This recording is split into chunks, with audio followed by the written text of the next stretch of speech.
Oi, eu sou Eduardo Kac e hoje nós vamos conversar um pouco sobre as minhas obras Minitel, feitas no sistema Minitel. Antes de mais nada, essa palavra Minitel. Uma maneira simples de a gente descrever o que foi o Minitel é dizer que foi a internet dos anos 80. Os anos 80, muita gente lembra das roupas coloridas, do rock, e talvez numa perspectiva internacional se pense, por exemplo, em Reagan e Thatcher, com as mudanças na política e na economia. Mas o que a gente nem sempre se lembra é que os anos 80 foram um período de uma grande transformação cultural. 3 mudanças fundamentais que estão conosco até hoje ocorreram nos anos 80. Uma foi o surgimento do computador pessoal. A segunda, a telefonia celular. Inclusive, a primeira demonstração do celular num carro foi aqui em Chicago, em 81. E a terceira, que é o surgimento das redes digitais internacionais de comunicação. O Minitel se enquadra nesse contexto. Então, como, digamos, a primeira internet, a internet dos anos 80, ela ocorre principalmente na França. E por que isso ocorreu? Porque a França, embora outros países tenham também desenvolvido essa tecnologia do Minitel dando outro nome, cada país deu o seu nome, Estados Unidos deu um nome, Japão deu outro nome, Canadá deu outro nome. Na França ocorreu uma coisa muito curiosa, um modelo de disseminação social muito diferente do que ocorreu no resto do mundo. A França disse à sua população que bastava ir ao correio e pedir no correio um terminal, um objeto que você ia carregar para casa, e você levaria de graça para casa o terminal do Minitel. Então as pessoas iam ao correio, pediam o terminal, pagavam nada, voltavam para casa, ligavam na linha telefônica, que as pessoas já tinham em casa de qualquer maneira, e começavam a usar.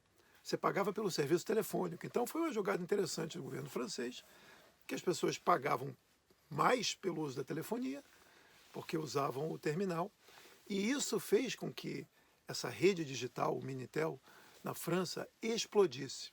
Na França, realmente, o Minitel foi muito popular, as pessoas faziam tudo o que você faz hoje com a internet, de uma certa maneira, se fazia já naquela época.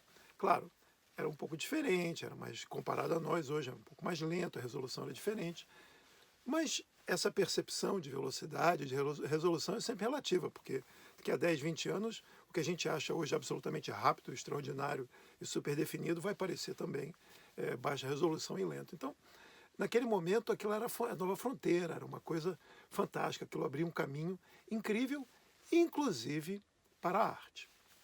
Então, o que acontece? Uma diferença fundamental do sistema Minitel, seja ele implementado na França ou em outros países, com a internet de hoje é o seguinte: as redes do tipo Minitel eram nacionais, ao contrário da internet, que é global, está tudo internet conectado. Por isso que surgiu a internet interconectar as diferentes nets, as diferentes networks, as diferentes redes, conectar as redes nacionais de cada país numa única rede global. Mas naquela época, as redes eram nacionais, os Minitéis, a rede Minitel eram redes nacionais. Então, a França ficava dentro da França, o Canadá dentro do Canadá, os Estados Unidos dentro dos Estados Unidos. O que aconteceu com o Brasil? O Brasil comprou o Minitel da França. E uma diferença curiosa é que o Minitel ele foi muito disseminado preto e branco, porque os terminais gratuitos eram preto e branco. Então havia muito pouca circulação dos terminais a cores na França, né? Porque com os terminais gratuitos, preto e branco. Mas no Brasil, o modelo de disseminação social era muito diferente. O governo brasileiro não distribuiu terminais gratuitamente para as pessoas no correio, como se fez na França. Então, como é que acontecia a coisa no Brasil? O governo brasileiro comprou o sistema, implementou de cara a cores, porque a tecnologia existia na França. Só que, como é que as pessoas acessavam? A imensa maioria das pessoas não tinha recurso para acessar de casa, acoplando um modem no computador. A maioria das pessoas não tinha recurso para fazer isso. Então, o governo criou um programa de acesso público, e que esses terminais públicos se chamavam olhões. O olhão, que nem o orelhão de você fazer a chamada telefônica pública. Os olhões eram terminais em fibra de vidro, que tinha tela e um teclado, tudo preso ali, fechado. Você não via fio nenhum, porque o fio desaparecia por baixo. Você chegava, teclava e você via o que você precisava. Então, esses terminais existiam em bibliotecas, em aeroportos, em shopping centers, uma série de lugares onde vai bastante gente. Então, esse foi o modelo fundamental de disseminação do Minitel no Brasil. Em 1985, eu comecei a trabalhar com o Minitel. Foi a primeira vez que eu entrei online, né? Comecei a minha vida online começa em 85, com essa obra que é o Reabracadabra. E naquele momento havia uma livraria em São Paulo que estava fazendo galerias virtuais, e foi nessa galeria virtual de 85, essa exposição virtual de 85, através dessa livraria de São Paulo, que eu apresentei meu primeiro trabalho, que é o Reabracadabra. O Reabracadabra foi o primeiro, ele foi depois exibido numa exposição que se chamou Brasil High-Tech, uma exposição que eu organizei com o Flávio Ferraz, no Rio de Janeiro, em 86, e que nós colocamos os olhões na galeria, 4 olhões, um em cada canto da sala, e havia então um menu que você escolhia.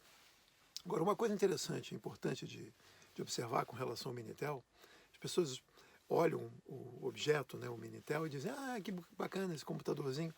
O Minitel não era um computador, porque, por definição, um computador processa informação ali dentro. Ele processa informação. O Minitel não fazia isso. O Minitel era um terminal. Então, você chegava, você solicitava informação, a informação vinha de um lugar remoto e você via a informação. Você não tratava, você não alterava os dados, a informação que você solicitava.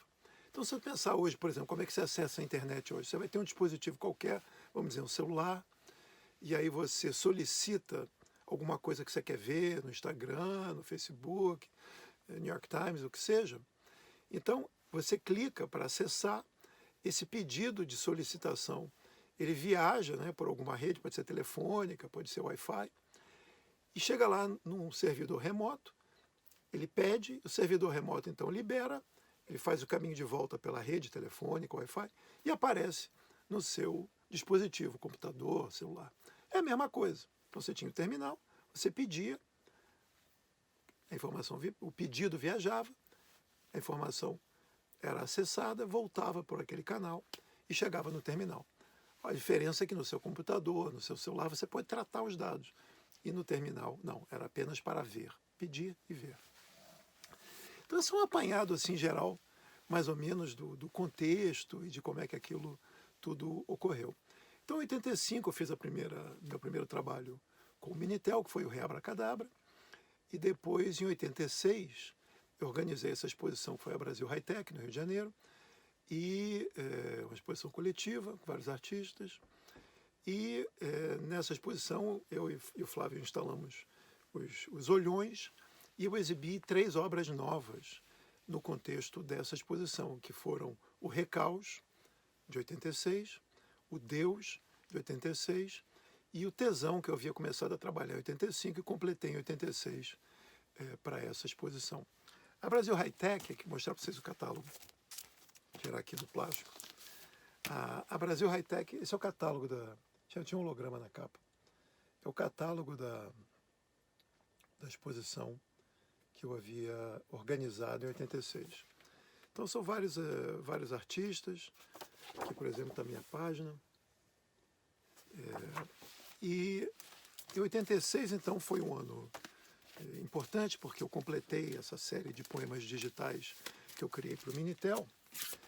E naquele momento, mostrar para vocês como é que é o processo de composição era do Minitel. Essa aqui é a folha do processo de composição. Você vê, tem a grade. Agora, olha só como é que eram os pixels. Cada pixel era composto por 6 unidades. Então, o Minitel era uma coisa completa, um animal híbrido entre uma coisa criada pela France Telecom e essa coisa ASCII, que é o sistema atual também de conversão de dados, né, de codificação. Então, essa aqui era a planilha, o gráfico, né, você compunha ali e depois você entrava os dados no sistema. Eu vou mostrar para vocês também. Eu consegui guardar daquela época o disco original do Minitel. Esse disco aqui de 8 polegadas. Aqui. VTX Art. Não dá para ler esse disco hoje porque o sistema era um sistema privado da France Telecom e que não existe mais, a rede Minitel não existe mais. Então é impossível. Eu teria que ir lá na França tentar ver se a France Telecom manteve alguma coisa no arquivo, mas em termos de acesso geral não há mais. Mas de qualquer maneira é uma relíquia, uma espécie de arqueologia das mídias, né? É uma relíquia histórica que é interessante. Os dois juntos fazem um belo casal. Você olhar aqui, os dois juntos, os dois artefatos arqueológicos fazem um belo casal. Então, essas foram alguns dos elementos de contexto de época. Então, o que acontece? Em 86 eu fiz essas outras obras e continuei trabalhando com outros meios e aí acontece que o tempo passa, a rede muda e a rede Minitel deixa de existir. E aí se coloca a questão de trazer de volta essas obras, de restaurar essas obras. Mas como é que você faz isso? Como é que você vai restaurar uma obra concebida por uma rede que não existe mais? Como é que você vai fazer isso? Então você tem que imaginar, por exemplo, uma obra criada para a internet de hoje, daqui a 50, 100 anos. Essa internet que é a nossa, que nós estamos usando aqui inclusive para conversar, essa internet não vai existir. Então como é que você vai daqui a 50 anos apresentar uma obra que foi criada para essa internet de hoje?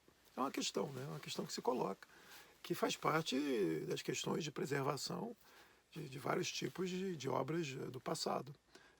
Mas essa tem uma particularidade, né, pela sua natureza digital. Então eu me coloquei essa questão, mais ou menos por volta do ano 2000, 2001, e comecei a trabalhar. Eu tenho uma série de outros registros aqui no meu arquivo dessas obras, registros fotográficos, etc., detalhados. E eu comecei, então, lentamente a organizar esse material e fui trabalhando ao longo dos anos. Mais ou menos uns 15 anos para restaurar essas 4 obras. E aí ficou faltando um dado fundamental que tinha a ver com a largura de banda, que tinha a ver com o movimento. E aí, depois de 15 anos de contato, de pesquisa, etc., eu finalmente consegui restaurar essas obras. Eu apresentei o primeiro resultado, né, a primeira vez que eu apresentei publicamente essas obras completamente restauradas, foi numa exposição que ocorreu em 2015 na Whitechapel, em Londres. E essa exposição realmente foi espetacular, porque a exposição buscava, através de vários andares, de várias obras, contar a história do que foi, né, essa revolução da cultura realizada, implementada pelo desenvolvimento dessa arte digital, dessa arte na internet. Então, eu apresentei várias obras. Aqui você vê, por exemplo, o Reabracadabra, que foi meu primeiro, e você vê o Tesão, no caso, as obras todas nos seus terminais, né? E você vê aqui o Tesão, que foi a última obra que eu fiz. Em 2 anos eu produzi 4 desses poemas digitais em Minitel. Deu muita imprensa a exposição, porque foi a primeira vez que se fez uma exposição que buscava contar, né, a história do que foi essa revolução da arte na internet. Aqui a gente tem o Time Out de Londres, reproduzindo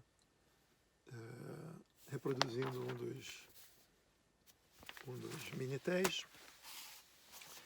E Então, houve aí um momento, né, 2015, 16, 17, até mais ou menos recentemente, houve aí uma grande sequência de disposições. Bom, na verdade, essas disposições continuam. Uma sequência de disposições que buscaram contar, capturar e renarrar essa etapa revolucionária da arte contemporânea. Uma segunda exposição que foi muito importante nesse sentido foi essa aqui, The Art Happens Here, Net Art Anthology. Correu no Museum em Nova York. E aqui você tem o Reabracadabra, que foi exposto lá. E aqui vou tentar mostrar para vocês. Tem uma foto, eu contei para vocês a história da Brasil High-Tech, a exposição que eu organizei. Isso aqui é uma foto que foi reproduzida no catálogo. Se você olhar bem lá no fundo, você vê o olhão. Aqui tem um pessoal no olhão, aqui nos cantos. Aqui tem um pessoal no olhão, aqui tem um pessoal no olhão. Isso é uma foto do vernissage da Brasil High-Tech em 86. Então esse é o catálogo da The Art Happens Here. E também deu muita imprensa. Aqui, por exemplo, nós temos um artigo que saiu no New York Times sobre essa exposição. Vou mostrar aqui para vocês. Título. Reproduziu também o meu Minitel, o Reabracadabra, que estava na exposição. Essa é a foto da exposição, da obra na exposição. Web Explorers Excavate the Fossils of Internet Creativity. Os exploradores da web escavam os fósseis da criatividade na internet. As primeiras obras que abriram caminho para essa prática criativa digital disseminada, distribuída globalmente na internet.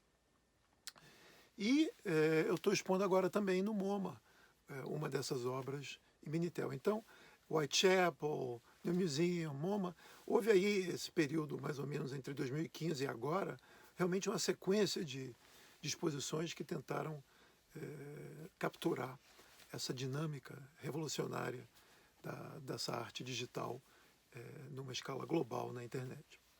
Então, para mim, esse meu trabalho online começa em 85, 86, e aquele período, com essa explosão toda, também foi um período em que havia muita atividade tradicional, muitas forças conservadoras. Então, para mim, foi preciso inventar outras maneiras de intervir no espaço público e defender, articular a importância dessa arte do futuro.